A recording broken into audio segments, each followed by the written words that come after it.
Yes, so for today's video, we'll be unboxing this S21 and Galaxy Tab A8 from Samsung.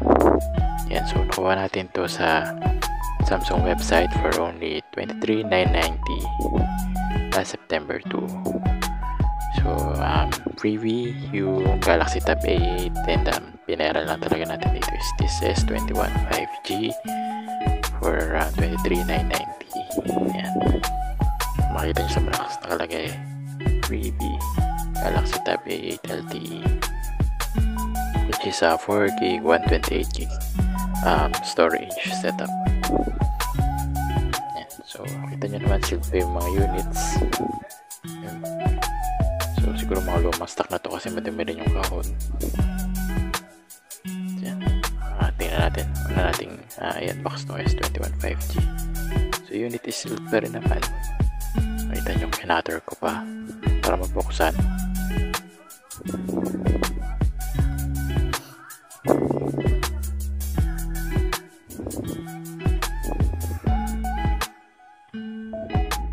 Medyo mahirap lang tanggalin dahil ito yung latest packaging, so wala na kasamang charging brick and wala rin kahit transparent case.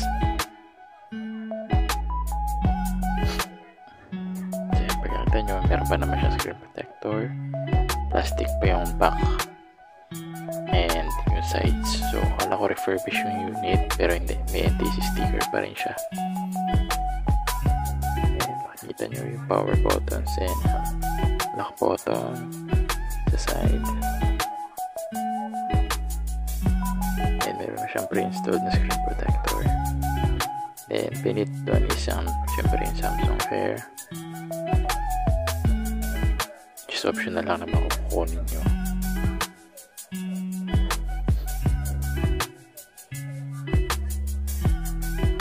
Then Samsung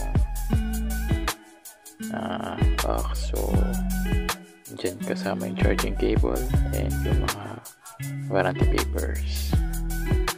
So yun lang yung naman ang box, wala na siyang charging brick. Ito yung quick start guide and yung warranty card. USB Type-C charging cable.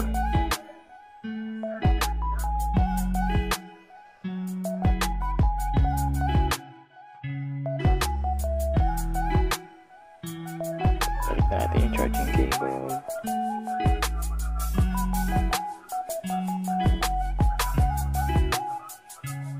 Kasi ito pala isang natsambahan ko lang sa Samsung website na September 2.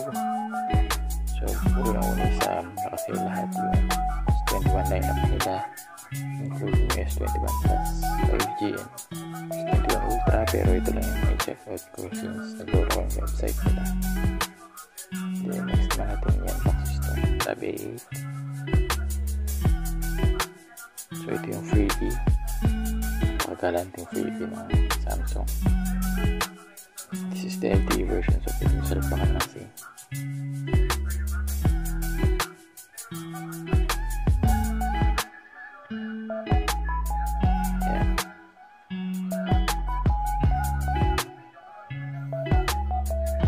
Tab A8 mismo, it's 10.5 inches, 4GB of RAM and 128GB of storage.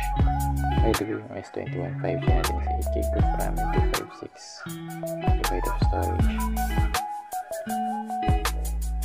which is maganda na rin, something phantom lang. So mabilis na sold out yung violet version.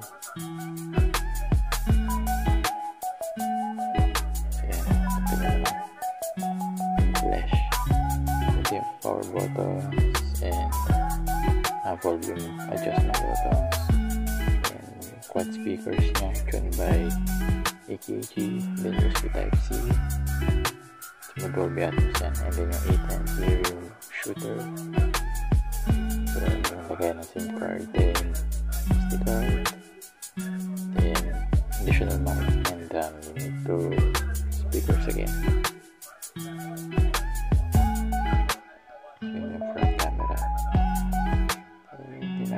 Support na to yung 3.5mm jack, which is nasa pinaka-bottom sukat yung placement niya kaya hindi ko agad nakita. So kala na kung may kasama ang case, so wala pa rin pala. Ito yung mga warranties and Samsung Flip Plus. Yan na yung 3.5mm headset which ginagamit ko dito pagre-record ng audio voiceover.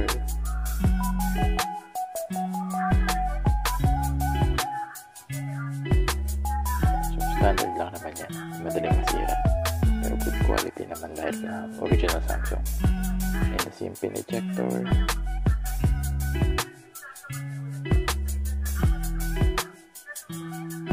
Yan, nandun sa S21 5G, nakalimutan ko ipakita kanina. Then yung 15W charging brick, all white, original Samsung din naman.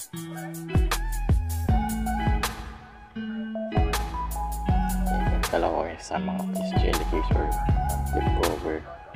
Kaya ko tinanggal, so yan pala pure na mga kamera. So sayang sa packaging.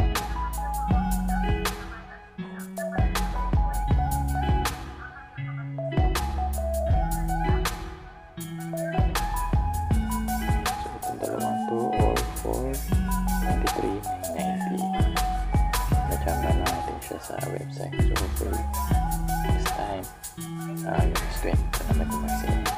That's it guys. Thank you for watching.